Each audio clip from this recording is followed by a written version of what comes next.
হযরত ওমর একদিন তিনি হেঁটে কোথাও যাচ্ছিলেন। কিছু দূর যাওয়ার পরেই দেখলেন এক বৃদ্ধাকে। বৃদ্ধা কি যেন বিড়বিড় করছে।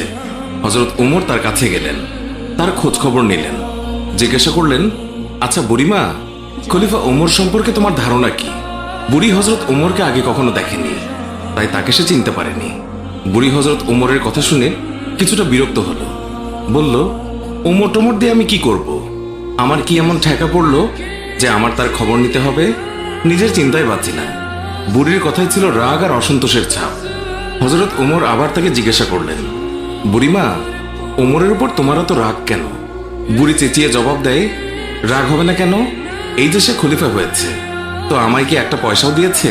নাকি কোনোদিন আমার খোঁজ খবর নিয়েছে যে আমি কি হালতে আছি? ও মানুষ না। হযরত ওমর বুড়ির কথা শুনে বড়ই চিন্তিত হলেন।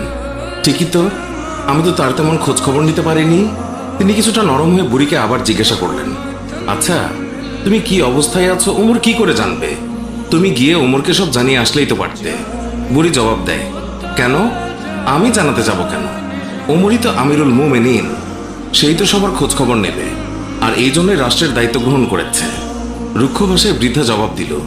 হযরত ওমর শান্তভাবে আবারও বললেন, আচ্ছা, ওমর খলিফা হওয়ার পর তুমি যে কষ্ট পেয়েছো, সেই কষ্টের বিনিময়ে তুমি কত টাকা পেলে ওমরকে মাফ করে দেবে? বৃদ্ধার সাথে এইসব কথা চলছে। এমন সময় হযরত আলী এবং আব্দুল্লাহ ইবনে মাসউদ রাদিয়াল্লাহু তাআলা আনহু তারা এসে হাজির হলেন। তারা হয়তো কোথাও যাচ্ছিলেন। এসে সালাম দিলেন, আসসালামু আলাইকুম ইয়া আমিরুল মুমিনিন। আগন্তুক দুই ব্যক্তির মুখে আমিরুল মুমিনিন শব্দ শুনে বৃদ্ধা তাজ্জব হয়ে গেল। সে ভয়ে কাঁপতে লাগলো আর ভাবতে লাগলো যে ওমরের সামনে তাকে এত গালমন্দ করেছে। দারুণ অনুতপ্ত হলো বুড়ি। হযরত ওমর বৃদ্ধাকে সান্ত্বনা দিলেন আর বৃদ্ধার হাতে 25টি স্বর্ণ মুদ্রা দিয়ে বললেন, বুড়িমা, তুমি এই চামড়ায় লিখে দাও যে কিয়ামতের দিন ওমরের কাছে আমার কোনো দাবি নেই। বৃদ্ধা তখন তাই করল। চামড়ার উপরে তা লিখে দিল বৃদ্ধা, আর হযরত আলী রাদিয়াল্লাহু তাআলা আনহু সাক্ষী হিসেবে তার উপরে দস্তখত করলেন। হযরত ওমর রাদিয়াল্লাহু তাআলা আনহু মুহাম্মদুর রাসূলুল্লাহ সাল্লাল্লাহু আলাইহি ওয়াসাল্লামকে অনুসরণ করে তালি লাগানো জামা পরতেন। যখন তিনি মুসলমানদের প্রাণকেন্দ্র বাইতুল মুকাদ্দাস জয় করার জন্য বের হচ্ছিলেন, সেই সময় তার পরিহিত জামায় 17টি তালি লাগানো ছিল। যখন তিনি তালিযুক্ত জামা পরিহিত অবস্থায় জেরুজালেমের উদ্দেশ্যে রওনা হয়েছিলেন, সাহাবাদের মধ্যে থেকে কেউ একজন হযরত আলী রাদিয়াল্লাহু তাআলা আনহুকে বললেন, ইয়া আলী, হযরত ওমর রাদিয়াল্লাহু তাআলা আনহুকে বলুন অন্তত আজকের দিনে তালিযুক্ত কাপড় খুলে একটু ভালো কাপড় পরিধান করার জন্য, কারণ তিনি ইহুদি খ্রিস্টানদের দেশে যাচ্ছেন। তারা হয়তো আমিরুল মুমিনিনকে দেখে বিরূপ মন্তব্য করতে পারে।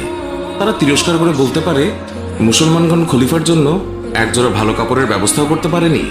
আপনি খলিফাকে বুঝিয়ে বলুন। সাহাবাদের পিড়াপিড়িতে হযরত আলী রাদিয়াল্লাহু তাআলা আনহু কথাটি বলার জন্য হযরত ওমরের কাছে গেলেন, কিন্তু এমন কথা বলার সাহসী পেলেন না, কারণ হযরত ওমর রাদিয়াল্লাহু তাআলা আনহু তিনি এমনিতেই গরম। তারপরেও এমন স্পর্শকাতর বিষয়ে মুখটাই বা খুলবেন কিভাবে? অনেক চেষ্টা করলেন, কিন্তু কোনোভাবেই বলতে পারলেন না। ফিরে এলেন সাহাবাদের কাছে, নিজের অপারগতা প্রকাশ করলেন। হযরত আলী রাদিয়াল্লাহু তাআলা আনহু বললেন, আমি যখন বলার জন্য তার কাছে গিয়েছি, তখন আমার কথা বলার শক্তি হারিয়ে ফেলেছি। এবার সাহাবাগণ পরামর্শ করলেন, তাহলে এই কথা খলিফার কাছে কে বলতে পারে? সকলেই খেয়াল পেশ করল। হযরত আয়েশা রাদিয়াল্লাহু তাআলা আনহা এবং হযরত হাফসা রাদিয়াল্লাহু তাআলা আনহা বলতে পারবেন। তারা সকলে মিলে হযরত হাফসা রাদিয়াল্লাহু তাআলা আনহুর কাছে গেলেন। হযরত হাফসা রাদিয়াল্লাহু তাআলা আনহু বললেন, আমি রাসূলুল্লাহ সাল্লাল্লাহু আলাইহি ওয়াসাল্লামের স্ত্রী এবং খলিফা ওমরের মেয়ে, কিন্তু আমার পিতাকে এই কথা বলার সাহস আমার নেই। আমি এই কথা বলতে পারবো না। হযরত আয়েশা রাদিয়াল্লাহু তাআলা আনহা বলতে পারবেন। সাহাবায়ে কেরাম হযরত আয়েশার কাছে দরখাস্ত করলেন। অতঃপর তিনি হযরত ওমর রাদিয়াল্লাহু তাআলা আনহুকে ডেকে পাঠালেন। হযরত ওমর রাদিয়াল্লাহু তাআলা আনহু হযরত আয়েশা রাদিয়াল্লাহু তাআলা আনহুর পয়গাম পাওয়ার সাথে সাথেই উপস্থিত হলেন। ভারত উপমহাদেশের বিখ্যাত হাদিস বিশারদ শাহ ওয়ালিউল্লাহ মুহাদ্দিসে দেহলভি একটি গ্রন্থে লিখেছেন যে হযরত ওমর রাদিয়াল্লাহু তাআলা আনহু আম্মাজান আয়েশা রাদিয়াল্লাহু তাআলা আনহার সামনে দোজানো হয়ে তিনি বসে পড়েন। আয়েশা রাদিয়াল্লাহু তাআলা আনহা বললেন, আমিরুল মুমিনিন, আপনি যেহেতু খ্রিস্টিয়ানদের রাজ্যে যাচ্ছেন, এই জন্য আপাতত এই তালিযুক্ত জামা পরিবর্তন করে অন্য একটি ভালো জামা পরিধান করুন। আম্মাজান আয়েশা রাদিয়াল্লাহু তাআলা আনহার কথা শেষ হতে না হতেই খলিফাতুল মুমিনিন কেঁদে ফেললেন।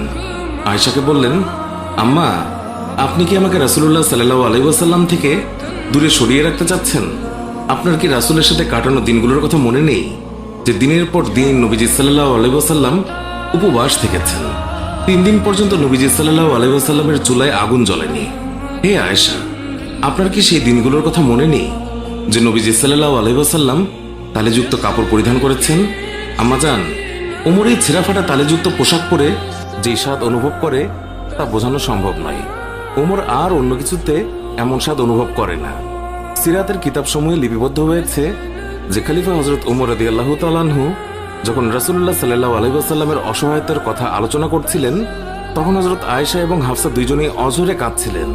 অতঃপর খলিফাতুল মুমিনিন হযরত ওমর রাদিয়াল্লাহু তাআলা আনহু তালিযুক্ত কাপড় পরিধান করেই মুসলমানদের প্রাণকেন্দ্র বাইতুল মুকাদ্দাস বিজয় করার জন্য বের হলেন।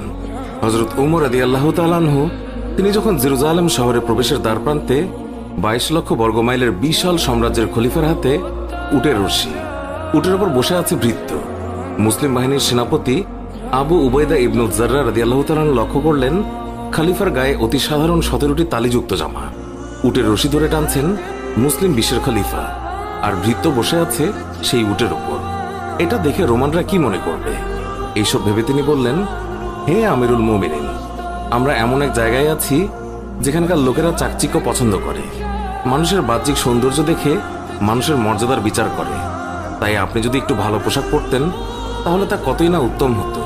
হযরত ওমর রাদিয়াল্লাহু তাআলা আনহু আবু উবাইদা ইবনুল জাররার কথায় রেগে গেলেন, তার বুকে আঘাত করলেন আর বললেন, আমি তোমার পক্ষ থেকে এই কথাগুলো আশা করিনি।